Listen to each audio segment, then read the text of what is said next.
piedāvā Okarte, kam ir ko teikt. Atbalsta košļājumā gumija Mentos.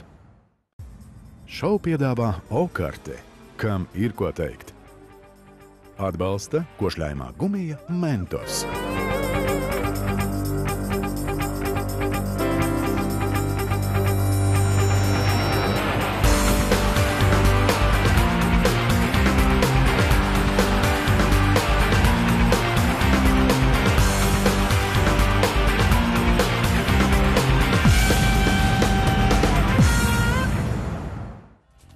Otrajā šova atlases kārtā žūrijas komisijai bija grūts un atbildīgs uzdevums – izvēlēties labākos no labākajiem, lai jaunajiem talantiem iemācītu, kā ar savu sirdslietu var ne tikai gūt prieku, bet arī labi nopelnīt. Vairākas topošās zvaigznes bija gatavas izpildīt jebkuru žūrijas iegribu, lai sasniegtu savus mērķus un tiktu uz Okartes skatuves. Vai tev šķiet, ka ar mūziku nevar nopelnīt? Man šķiet, ka var nopelnīt ar mūziku un diezgan labi. Kur tad ir nauda mūzikā?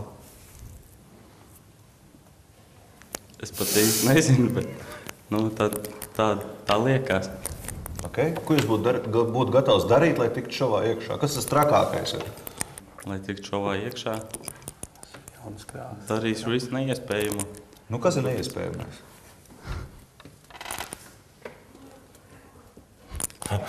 Novilkt kreklu, ja vajadzēja. Novelc. Labi. Bet... Nē, velc tomēr. Labprāt dzirdēt, tur ir kāda dzieda.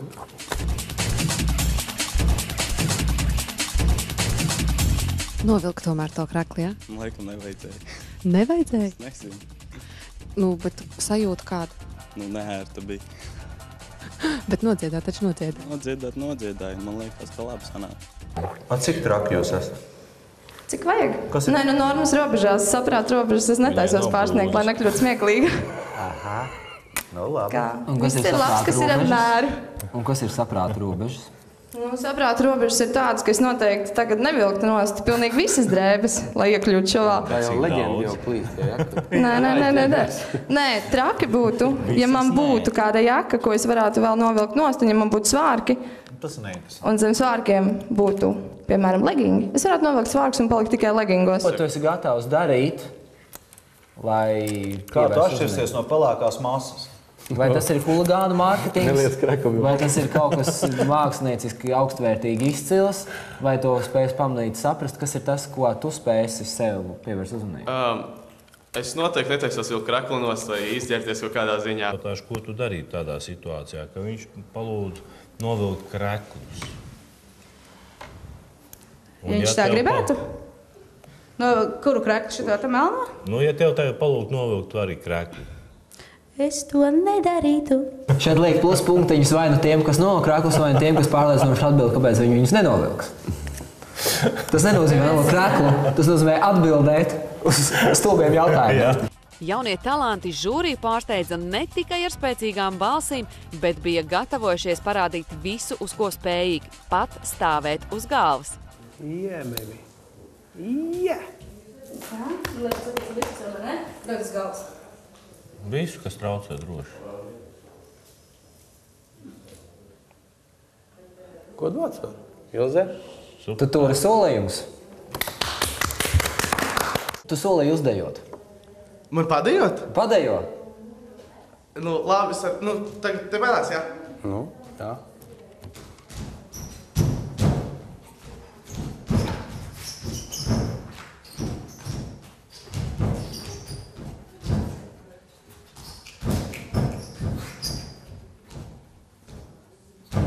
Kas bija message šai dejai? Vienkārši, kas man bija galvā, tad es arī... Tas nebija iestudēts? Nē, tas bija uz vietas, jo es tā jodēju skolas un vasaras senā sanāca dzēt kaut kādu gadu. Un tāpēc es teicu, kas man pirmais nāca galvā, to es arī jums centos parādīt. Tas bija kaut kāds modernais balets vai to, ko sauc par go-go? Nē, tas bija, es dejoju... Freestyle. Tvantad sanāk.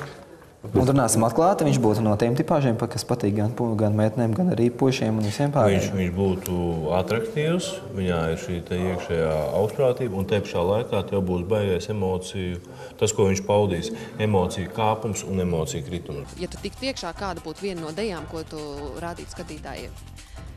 Vienīgais dejas veids, ko es māku, ir spontānā izpausme. Nu, aiziet.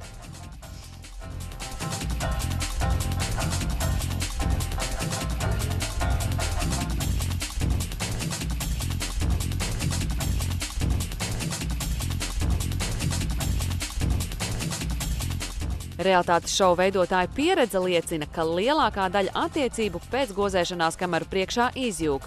Tāpēc žūrija jau laikus centās brīdināt dalībniekus, kam šovs varētu sagādāt likstas privātajā dzīvē. Anna, televīzija, šovu biznesa skatuve, tas tāds patiesībā diezgan drosmīgs solis. Tu apzinies, ko tas no tevis prasīs? Es ļoti apzinos, jo ir tā, ka mans vīrs mājās ir, un es pat precējos pirms mēneša, un tas ir ļoti liels izaicinājums man un manai laulībai. Un vai nebiedē tas, ka tu dzīvo slēgtās telpās ar pilnīgi nezināmiem svešiem cilvēkiem? Nē, esmu ļoti sabiedrisks cilvēks. Šeit es ierados, lai būtu riktīgākā intrigante, jo, manuprāt, šovs bez intrigām nav šovs. Tev ir draudzene? Ir. Tāda baigi stiprā? Protams, 7 gadi jau. Bet tagad iedomājies, tu tagad esi šovā un tev producents saka, klausies, nedara. Tev vajag tēlot, ka tu esi brīvs cilvēks. Lai daudz fanis tev zoliptu apkārt. Tu to būtu gatavs darīt? Jā. Labi. Noteikti, jo viņa to saprastu, tas ir. Aha, forši draudzene. Labi, bet tagad 8 mēnešus tu dzīvo iekšā te telpās, tu netiec ārā, bet tev slavas un karjeras pēc. Tu esi gatavs nesatikties ar viņu 8 mēnešus? Viņa ir gatava. Es arī noteikti. 8. Mēs esam bijuši šķirti kaut kādas 3 vasaras pēc kārtas, un tas nav šķērslis. Jums ir draugs? Jā. Ja viņš aiziet pa kreisi, jūs viņu pamest momentāli, ja nē? Viņš neaiziet. Nē, viņš aizgāja vakar, es zinu. Kas notiek? Jūs teicāt, ka jums bija pa visu viedoklis ļoti ātri un tā? Nē, protams, tas būtu pats par sevi, kas man nenormāli nikna. Bet tas nozīmē to, ka tātad es esmu pieļāvusi kādu kļūdu, kāpēc tad viņš ir aizgājis. Tāpēc jau neviens bez iemesla neaiziet. Čārls, tev ir? Jā. Viņš raudās, ja tu viņu pametīs? Noteikti nē. Viņš mani atbalsta, viņš grib, lai es uz šovā, tāpēc, ka es 2 gadus nedziedāju vispār. Un es esmu piedalījusies neskaitām daudz konkursos. Ar ko tu pelni naudu ikdienā? Es strādāju par viesmīli. Viesmīli, mamīte nedod naudu, Latvijas dienā nav? Es pati pelnu. Meitene ir? Ir 2. Ir. Labi, mūsējais. Beidzot, jā. Kā sauc pirmo meiteni, kā sauc otro? Viena saucās. Varbūt nesaka. Otrai ir vārds. Tas bija sprātīgi. Vai savsāk attiecības esi gatavs ekzibicionēt, ja tāds būs? Slava prasa upurs. Skaidrs, paldies. Tad nolauc kreklu. Un upuri prasa. Tas jau ir striptīs jau. Paldies tev. Ko draugs darīs bez tevis? Draugs, neko 2 mēnešus tā. Sēdēs, gaidīs mani. Skatīsies pa televizoru. Es ar mani līdzi. Tu būtu gatavs izveidot arī jaunas attiecības, neskatoties to, ka tev jau viņas ir šovā, lai uzvarētu? Nezinu, kā 4 sienās ir 4 mēneši jādzīvo. Padomājiet paši visi. Bez sievietes, sieviete bez vīrieša 4 mēneši. Viss kaut kā var sanākt. Psihoterapeits Aivis Dombrovskis visvairāk uztraucās par bērniem, kam šova dēļ būtu jāpaliek bez vecāku uzmanības. Šova sākumā es īstenībā par visu šovu uzzināju, es skatījos gadu no vietas, kad būs, kad beidzot būs. Visu laiku nebija. Un tagad kaut kādu burtiski 2 nedēļas pirms tam tas viss tā reklāma parādījās, un tad es arī domāju to, ka jā, vai piedalīšos, ja pagājušajā gadā es, diemžēl, bišķiņ sabijos un neaizgāju. Kas tad tev lika saņemties? Bērniņš piedzima. Un dēļ bērniņa tu esi gatava iet šovā? Jā, vispār, jā, laikam, ka tā. Bet tas laiks, ko tu tagad gatavies iet to kartē iekšā un būt izolēta no tā bērna, un bērns ir tikai 7 mēneši. Ir laiks, jā, bet bērnam ir labs vecētiņš. Vai viņš ir līdzvērtīgs mammai? Kā lūdzu? Viņš ir līdzvērtīgs mammai? Pagaidām, jā. Jā, es domāju, ka jā. Es saprotu, ka tēvs tev ir līdzi un arī tevi atbalsta ļoti. Jā, tēvs man nāca gan pirmajā atlasē līdzi, tagad arī tēvs ir līdzi. Un tēvs man, teiksim tā, dod šausmīgi lielu atbalstu un ļoti palīdz man visā šajā.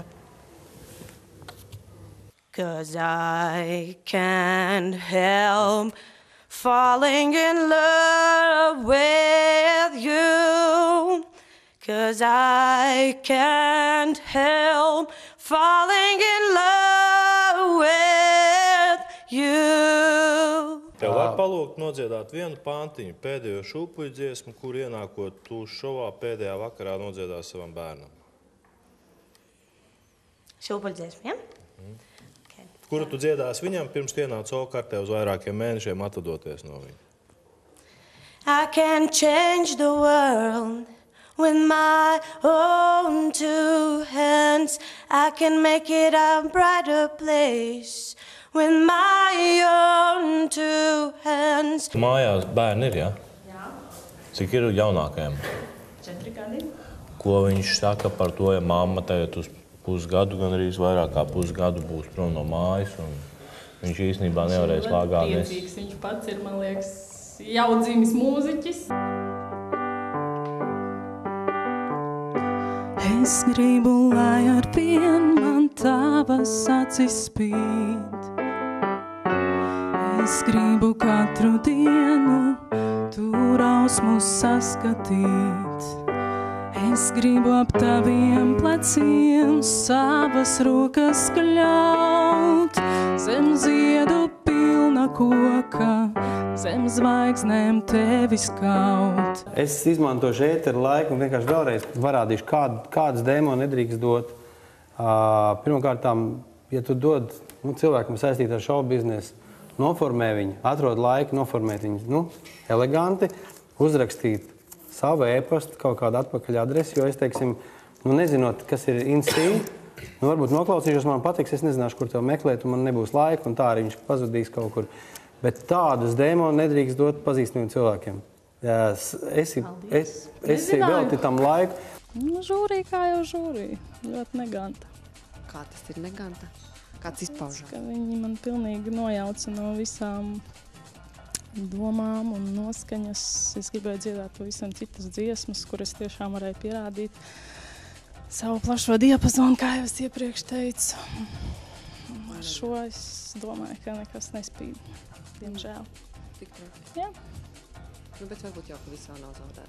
Račs ir račs, viņš tāds ir, es to zinu. Skarbi. Bet, tu neesi zaudējis visas cerības. Es daudz ko vērtēju tieši no visu tā pārējā, kā viņi kustās, kas viņai ir, kāda viņa izskatās, kā viņa rīkojās. Ko tu saki par Inesi? Kā pārvar barjeras īstenībā tas parāda. Kā pārvarēt barjeras, tas nozīmē, man nav jāuzdo jautājums, ko tu darīt, ja tev priekšā būtu sēta. Tev vienkārši atliek uzlikt skatu tādu, kurš knapi var uzrāpties un pēc tā daudz ko spried. Ja? Un redzēt, kā cilvēki pārkāp robežas. Kam tu šo dziesmu tad veltītu? Mammai. Mamma zina par to, ka tu piedalies šeit? Bet viņa būtu ļoti priecīga. Es atvainojos. Viss kārtībā. Paldies. Teiksim, ja tev kādam cilvēkam, pēc kura tu ilgojies, gaidi, tev būtu jāpasaka šie vārdi dziesmā. Savu dziesmu jānodod vēstījumus. Un, teiksim, tu ierakstītu un sūtītu un pateiktu, cik es tevi mīlu, vai, teiksim, cik tu man svarīgs un dārgs. Jā, es zinu, es nodziedātu Jāņa Stībeļa dziesmu tad. Bet viena pantiņa, bet tā, lai es gribu dzirdēt, vai es tam varu noticēt, ja es klausos šajos vārdos. Varu, jā. Как много лет во мне любовь спала, мне это слово ни о чем не говорила. Любовь таилась в глубине, она ждала. И вот проснулась и глаза свои открыла.